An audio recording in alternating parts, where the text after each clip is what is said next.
오늘 말씀이 두 개입니다. 요한복음 1장 14절과 또 요한복음 12장 12절부터 12절부터 16절까지인데요. 그 준비가 안 되셨나요? 예. 그러면은 제가 읽도록 하겠습니다. 예, 먼저 요한복음 1장 14절. 지난주와 동일한 본문입니다. 함께 읽습니다. 말씀이 육신이 되어 우리 가운데 거하심에 우리가 그의 영광을 보니 아버지의 독생자의 영광이요 은혜와 진리가 충만하더라. 아멘. 요한복음 12장 12절부터 16절 말씀입니다. 교독하겠습니다. 제가 먼저 읽습니다. 그 이튿날에는 명절에 온 큰 무리가 예수께서 예루살렘으로 오신다는 것을 듣고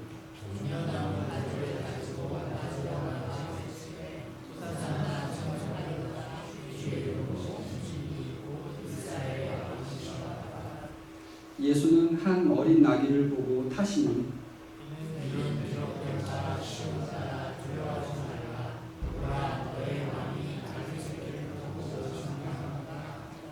함께 있습니다. 제자들은 처음에 이 일을 깨닫지 못하였다가 예수께서 영광을 얻으신 후에야 이것이 예수께 대하여 기록된 것과 사람들이 예수께 알지 않은 것을 생각하였더라. 아멘. 감사합니다.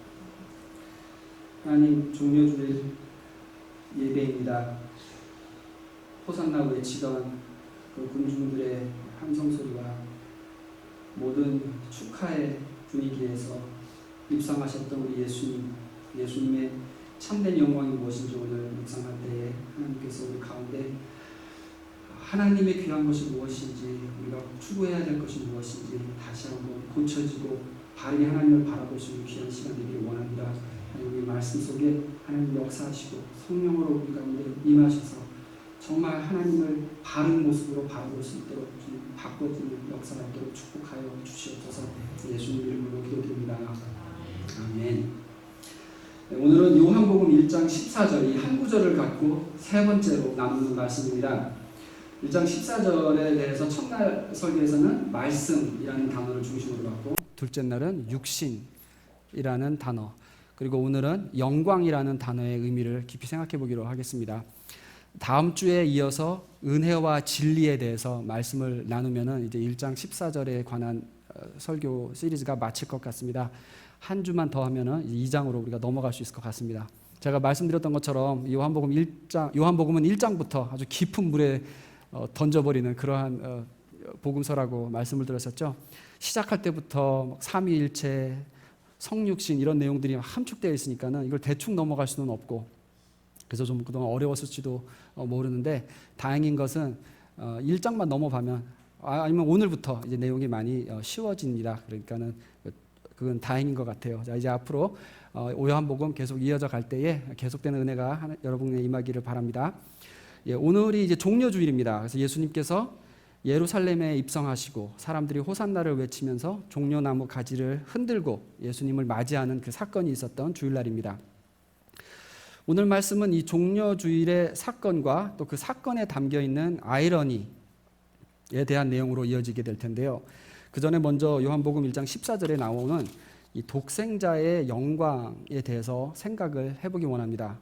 본문의 말씀이 육신이 되어 우리 가운데 거하심에 우리가 그의 영광을 보니 아버지의 독생자의 영광이요. 요한은 이 예수님의 영광을 보았다고 말을 하는데 과연 이 요한이 말하는 예수님의 영광은 어떤 것일까요? 어떤 의미가 있는 것일까요? 독생자의 영광에 관한 그 바른 이해가 있을 때에 종려주일에 있었던 그 아이러니를 우리가 또 더 자세히 느낄 수 있을 것 같습니다. 그래서 오늘 말씀은 영광의 의미를 먼저 배우고, 그래서 진정으로 하나님께 영광 드리는 삶이 어떤 것인가에 대해서 생각해 보는 시간을 갖겠습니다. 교회 안에서 참 많이 듣는 말이 이 영광입니다. 하나님의 영광, 하나님께 영광 돌리는 삶, 주의 영광이 가득한 예배, 이런 영광이란 말을 자주 사용을 하는데요. 영광의 의미를 세 가지로 한번 분류해서 생각을 해보자면은, 첫째, 사람의 영광, 사람에 대한 영광, 그리고 둘째, 하나님의 영광, 그리고 셋째, 예수님의 영광이라고 볼 수 있습니다. 사람의 영광을 먼저 생각해 보자면은, 일반적으로 세상에서 말하는 그 사람의 영광이라고 하면 지위나 명성이 높은 사람들이 누리는 그 칭찬, 명예 이런 것을 의미합니다. 또 당신과 같이 일하게 돼서 참 영광입니다. 우리가 이런 말을 하죠. 세상에서 말하는 어떤 성공한 사람, 그런 사람들이 얻게 되는 자랑이고 또 혜택이 되는 것입니다. 조금 더 넓은 표현으로 사용되는 것이 영광이라고 하면 그냥 환한 빛을 말할 때 영광스럽다라고 하기도 하고, 막 너무 눈부시게 아름다운 모습, 그런 모습도 뭐 영광스러운 모습이라고 말하기도 하고, 어떤 특출한 능력, 월드컵에서 우승을 했다든가 하는 이러한 특출한 능력 앞에서 이건 영광스러운 순간이다라고 표현을 하기도 합니다. 그래서 사람의 생각에서 영광이라고 하는 것은 보통 그런 내용들인데, 두 번째로 하나님의 영광을 생각해 봅니다. 삼위일체에서 제가 말씀드렸던 것처럼 영광은 하나님의 아주 중요한 속성입니다. 문자적으로 말하면 영광은 하나님 스스로부터 비치는 그런 눈부신 빛을 말합니다. 요즘에 자체 발광이란 이런 표현을 좀 많이 쓰는데요. 눈부시게 빛나는 그 영광의 근원은 사실 오직 하나님 한 분이십니다. 오직 하나님으로부터 정말 참된 밝은 빛이 나오고 참된 영광을 찾아볼 수가 있습니다. 하박국 3장 4절, 그의 광명이 햇빛 같고 광선이 그의 손에서 나오니 그의 권능이 그 속에 감추어졌도다. 하나님의 영광을 표현할 때 아주 환한 햇빛 같은 빛이라고 하고, 근데 그 의미는 하나님의 능력이 그 속에 담겨 있다라고 또 이렇게 표현을 합니다.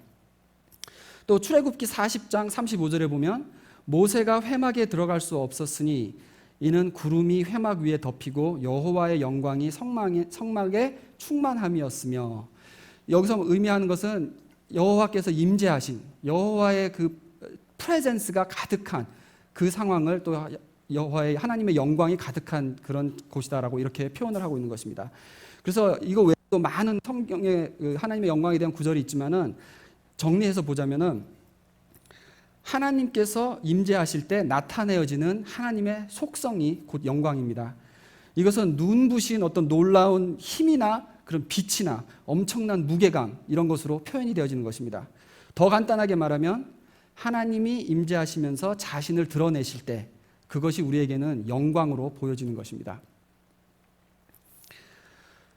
하나님을 모르는 사람들일지라도 그랜드 캐년을 보면은 그 느끼는 어떤 놀라움, 밤하늘에 수만 개의 별이 펼쳐져 있는 모습을 처음 볼 때 그때의 그 경이로움, 이렇게 하나님의 창조를 통해서 보이신 광대함과 또 아름다움을 보고 하나님의 영광을 우리가 느낄 수도 있는 것이고, 또 우리 예수님 믿고 하나님을 아는 사람들에게는 삶 속에 하나님께서 직접 개입하셔서 탁 일하시는 것을 깨달았을 때 그 순간에 정말 하나님께서 살아계시구나 하는 그 순간 또한 하나님의 영광을 맛보는 순간인 것입니다. 하나님 자체가 영광의 존재이시기 때문에 하나님의 속성이 드러나거나 하나님이 행하시는 일이 드러날 때 그것이 곧 하나님의 영광을 보는 순간인 것입니다. 자, 그렇게 볼 때 하나님의 영광은 바로 예수님에게 가장 크게 나타내어진 것입니다. 그래서 이제 세 번째, 예수님의 영광. 히브리서 1장 3절에 예수님을 이렇게 설명합니다.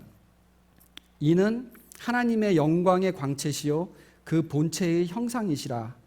그의 능력의 말씀으로 만물을 붙드시며 죄를 정결하게 하는 일을 하시고 높은 곳에 계신 지극히 크신 이의 우편에 앉으셨느니라. 여기서 예수님을 표현할 때 빛이 나는 광채, 능력, 말씀, 창조, 죄를 정결케 하시는 구속, 높은 곳에서 다스리시는 그 지위, 이 모든 것을 통해서 예수님을 설명하고 있는 것입니다. 구약에서는 여호와 하나님의 영광에 대해서 많이 언급을 하지만은 신약에서부터는 영광에 대한 표현이 나올 때마다 늘 예수님에 대한 설명이 됩니다. 신약에서 가르치는 참된 하나님의 영광은 항상 예수님과 연결이 되어서 표현이 되어집니다. 자, 이제 제가 여기까지 설명을 드리니까는 오늘 이 본문 말씀, 지금 3주 동안 계속 우리가 봤던 이 14절의 말씀이 조금 더 자세하게 좀 이해가 되실 수 있을 것 같습니다. 그냥 읽으면은 사실 이 14절 말씀이 너무 좀 큰 단어들인 것 같기도 하고 다 알긴 하는데 이게 무슨 말인가 감이 안 올 수가 있는 그러한 그러한 구절입니다. 말씀이 육신이 되어 우리 가운데 거하심에 우리가 그의 영광을 보니 아버지의 독생자의 영광이요.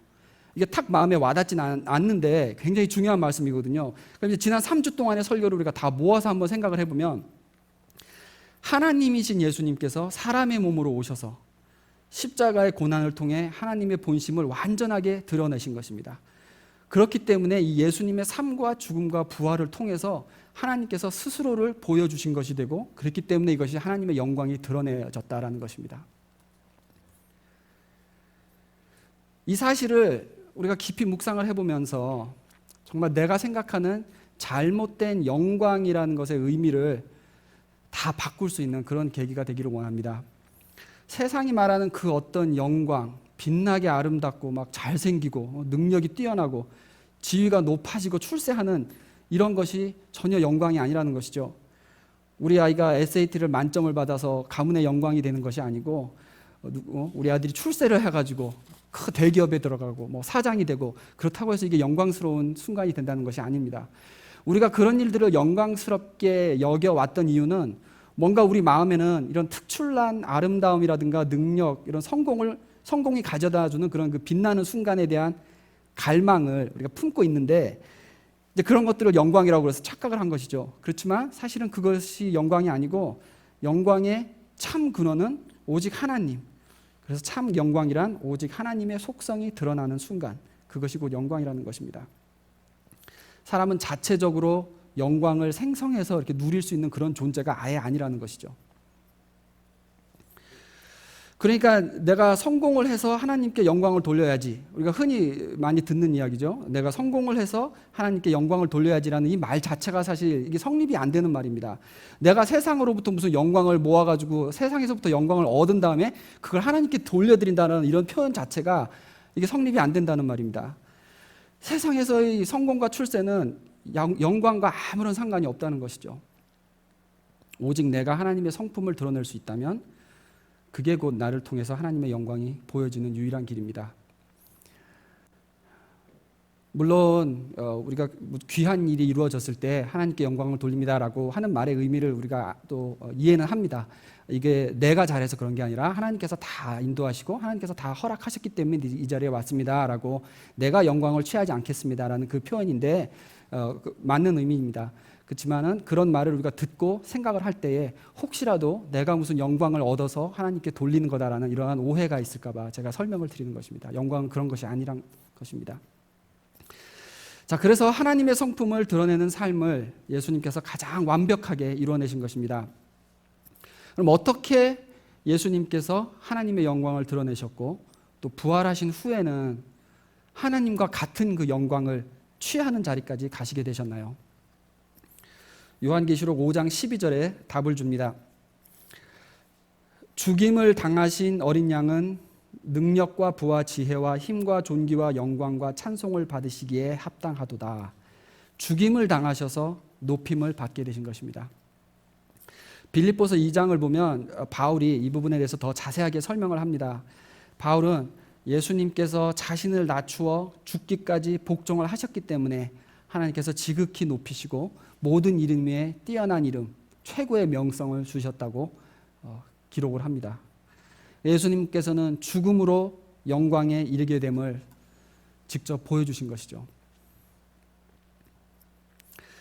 이것이 우리에게도 마찬가지로 적용이 돼야 합니다. 어떻게 하나님의 영광을 드러내는 삶을 사는가?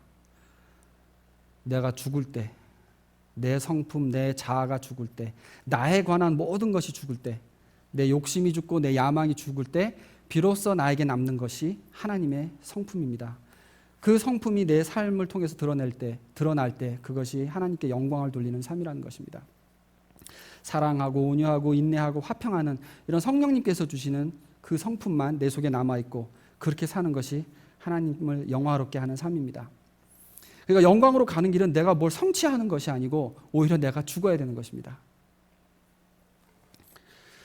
정리하자면은 사람이 생각하는 사람의 영광이 있고 하나님의 그 존재 자체에 담겨져 있는 하나님의 영광이 있는데, 예수님은 사람의 몸으로 이 땅에 오셔서 사람처럼 체험하시면서 사셨지만은 땅에 속한 모든 영광을 다 버리는 삶을 실천하신 것입니다. 사람의 영광을 다 버릴 때 하나님의 영광에 도달하게 된다는 그 진리를 몸소 보여주시고 완벽하게 이루시고 우리도 그렇게 따르라고 본이 되셨던 것입니다. 그것이 예수님이 보여주신 영광이고 우리가 따라가야 할 길입니다.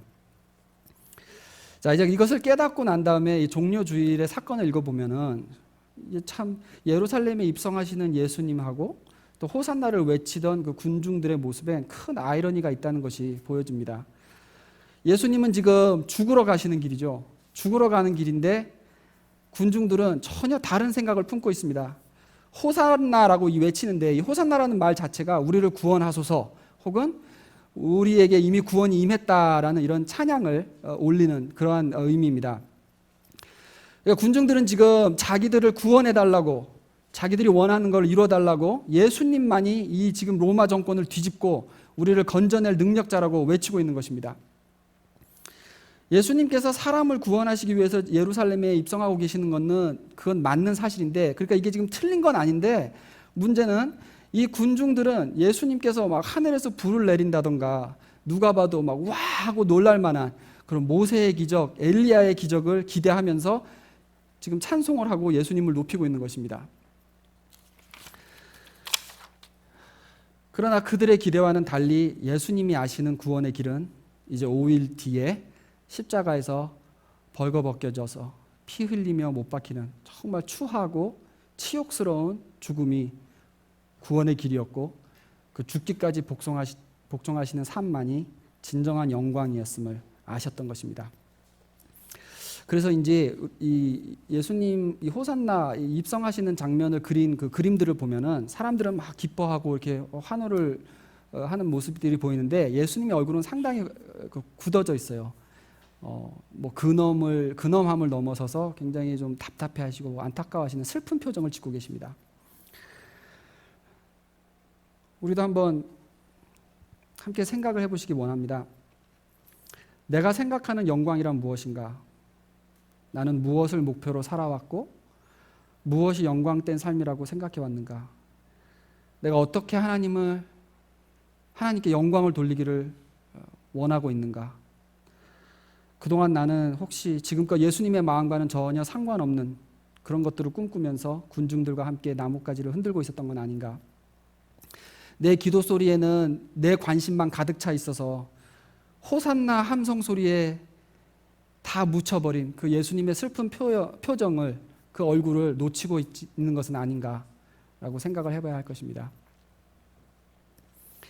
그런데 신기하게도 예수님께서는 이 군중들의 환호에 어느 정도 호응을 해주시면서 지금 맞춰주고 계십니다. 정말 왕이 입성하는 것처럼 나귀를 가지고 오라고 하시고 거기에 타셔서 사람들의 경배를 받고 그리고 들어가고 계시는 것입니다. 포인트를 놓친 경배와 찬양이지만 그래도 그들의 간절한 마음을 이해하시고 불쌍히 여기시고 이 부족한 경배를 받고 계시는 것입니다. 우리가 주일마다 드리는 예배가 혹시 우리 마음에는 예수님에 대한 생각 없이 내 관점에서만 나를 위한 그런 목적으로 경배하고 예배 드리는 모습이었다면은, 그렇다 하더라도 예수님은 부족한 우리를 그대로 받아주시면서 때가 되면 너희가 이해하게 될 것이다 라고 참고 기다리고 계시는 분이 또 예수님이시란 것입니다. 그러나 우리가 거기에 머물러 있어서는 안 되죠. 참된 예배의 자리로 빨리 진전해서 나가야 됩니다. 지금 이 군중들은 입성하신 예수님이 이날부터 시작해서 토요일까지 자신들의 기대와는 전혀 다른 예측하지 못했던 이변들을 겪게 되는 것을 목격을 합니다.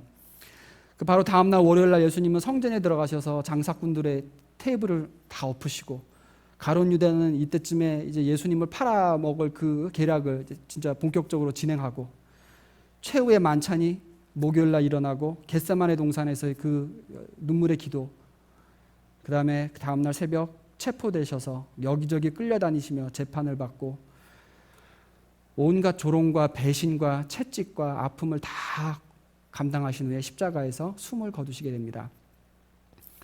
바로 5일 전에 있었던 종려주일의 영광은 온데간데 없고 예수님은 처참한 죽음으로 모든 게 끝나버리는 것 같습니다. 끝나버리는 것으로 그렇게 사람들에게 보여지게 됩니다. 종려주일의 영광은 영광 같았지만 영광이 아니었습니다. 사람의 영광을 기대하는 사람들이 모여서 사람의 영광을 외치는 자리였던 것뿐입니다. 예수님은 하나님의 영광까지 가기 위해서는 아픔을 견디고 눈물과 피를 흘리시고 죽음을 참아내셔야 했던 것입니다. 이 5일 동안, 이 한 주 동안 제자들도 정말 말로 표현할 수 없는 좌절과 실망, 황당함 속에서 정말 이해가 안 되는 사건들만 계속 이어지고 이런 여러 날들을 참고 견뎠어야 하는 것입니다. 아주 힘든 어려운 교훈을 어렵게 힘들게 억지로 배워가는 과정이었던 것입니다.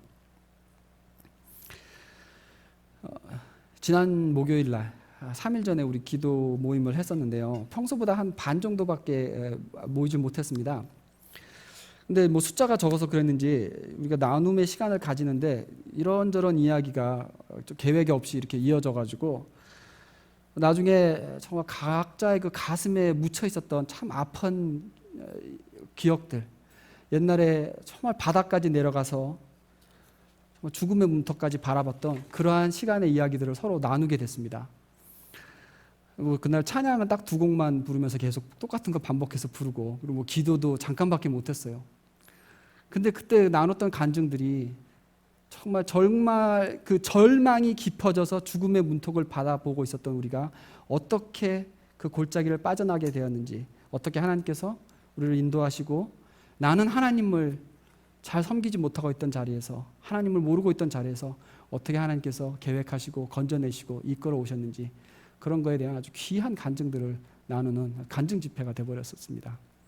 그날 안 오신 분들은 참 아쉬운, 참 귀한 걸 놓치셨어요. 근데 앞으로 또 기회가 있겠죠. 예. 정말 감사하고 은혜로운 시간을 서로 나누면서 제가 느낀 거는, 예전부터 우리 청장년 보면서 제가 느꼈던 거, 어디서 이런 사람들을 하나님께서 숨겨두셨다가 모아오셨나, 뭔가 참 귀한 것들을 품고 있는데 어떤 사연들일까, 어렴풋이만 알고 있었던 것들이 다시 한번 확인되면서, 야, 역시 이런 스토리가 있었으니까는 이런 모습이구나라는 것을 확인할 수 있는 그런 귀한 은혜의 시간이었습니다. 우리가 지금 뭐 대단한 걸 하고 있는 것은 아닌데, 이 절망의 골짜기를 지나왔던 사람들이었기 때문에 적어도 세상에 그 무엇보다 귀한 것이 예수님이시다, 이거는 그래도 알고 있는 사람들이 되었구나 라는 그런 생각이 들었습니다.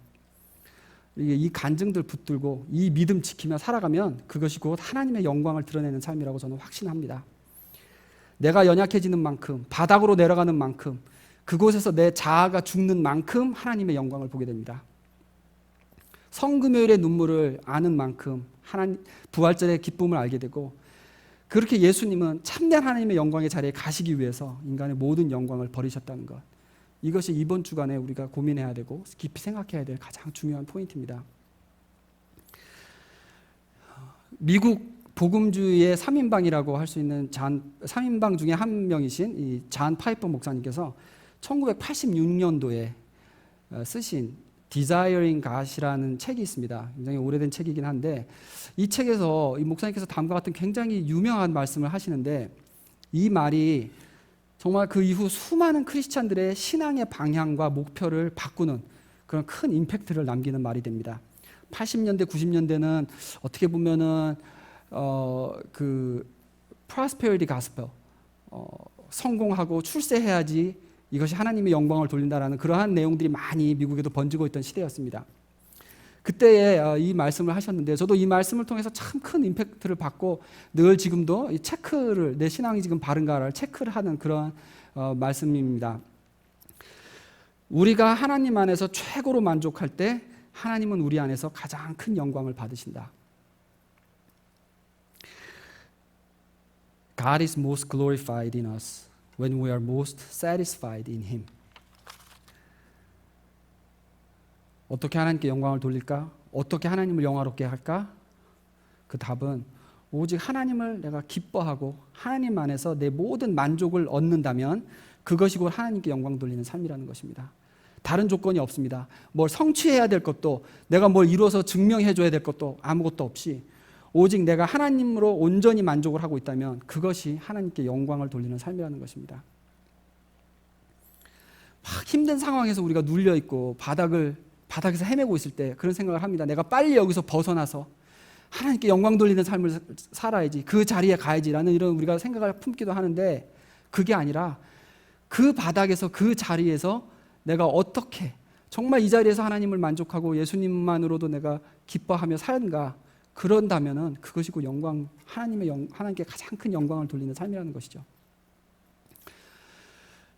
제가 한 20살 됐었을 때 제 친구하고 앉아서 이런 얘기를 했던 기억이 납니다. 지금 생각만 해도 좀 부끄러운데, 나는 이 세상에서 제일 멋있는 삶은 의사가 돼가지고 아침에 뭐 탁 수술 한두 개 하고 그럼 뭐 몇천 불씩 받으니까 딱 그러한 다음에 한 3일 정도만 병원에서 일하고 나머지 이틀은 이 가난한 사람들 이런 클리닉 가서 도와주고 뭐 그런 표현을 했던 것 같아요. 그리고 딱 금요일 날 이제 가난한 사람들 도와주고 무료 봉사하고 그리고 딱 돌아오면서 집으로 들어가면은 뒤에는 뭐 해가 지면서 뭐 노을이 지고 있고 뭐 그럴 때 그 뿌듯함이 가장 그게 영광스러운 삶일 것 같다. 너무너무 기쁠 것 같다. 그런 말을 했던 기억이 나요. 지금 생각하면은 좀 웃음밖에 안 나오는데, 그래도 지금도 가끔씩 그런 비슷한 그 근성이라 그럴까요? 자꾸 그런 생각이 우러날 때가 있습니다. 내가 뭔가 이루어가지고 뭔가 성취를 하고 난 다음에 딱 하나님의 이름을 하나님께 영광을 돌리는 그런 자리에 가야지. 뭐 이런 마음. 정말 하나님께 영광 돌리는 삶이 무엇인가? 내가 무엇을 위해서 열심히 뛰고 성공하려 하는가? 이런 것을 생각할 때에 정말 나의 동기가 무엇이고 내가 생각하는 하나님께 영광 돌리는 삶이 무엇인가? 우리가 깊이 한번 다시 반성을 해봐야 되겠습니다. 오늘은 종료주일입니다. 호산나 외침으로 시작된 화려한 예루살렘 입성은 이제 고난주간으로 이어집니다. 예수님의 고난은 물론이고 제자들도 이 한 주 동안 참 고생 많이 하는 주입니다. 힘든 시간을 겪으면서 어려운 교훈을 억지로 배우게 됩니다. 왜 십자가의 죽음이 있어야지만 부활의 영광에 도달할 수 있었는지 배우게 되는 그 과정입니다. 우리도 이번 주에 묵상할 것은 나는 진정 바른 영광을 바라며 구하고 있는가? 혹시 나도 종려나무가지를 흔들면서 호산나를 부르짖고 있긴 하지만 정작 예수님의 마음은, 예수님의 얼굴은 보지 못하고 있는 것이 아닌가? 내 예배를 받으시는 예수님의 표정은 과연 기쁘게 웃고 계시는 걸까? 아니면 아직도 내 욕심을 먼저 내세우는 나의 모습을 안타까워하시는 표정이실까? 우리 모두 고민하고 기도하시는 한 주가 되기를 소망합니다. 그래서 우리 앞으로의 삶이 예수님의 고난을 나도 함께 걸어가고 내 욕심, 내 야망, 내 자랑 다 죽고 오직 예수님만 바라보고 예수님만 갈망하고 예수님으로만 만족을 얻을 때에 예수님의 성품이 내 속에 남고 하나님만이 나를 통해서 드려지는 그런 참된 영광이 저와 여러분에게 임하게 되기를 주님의 이름으로 축원합니다. 네, 함께 기도하시겠습니다.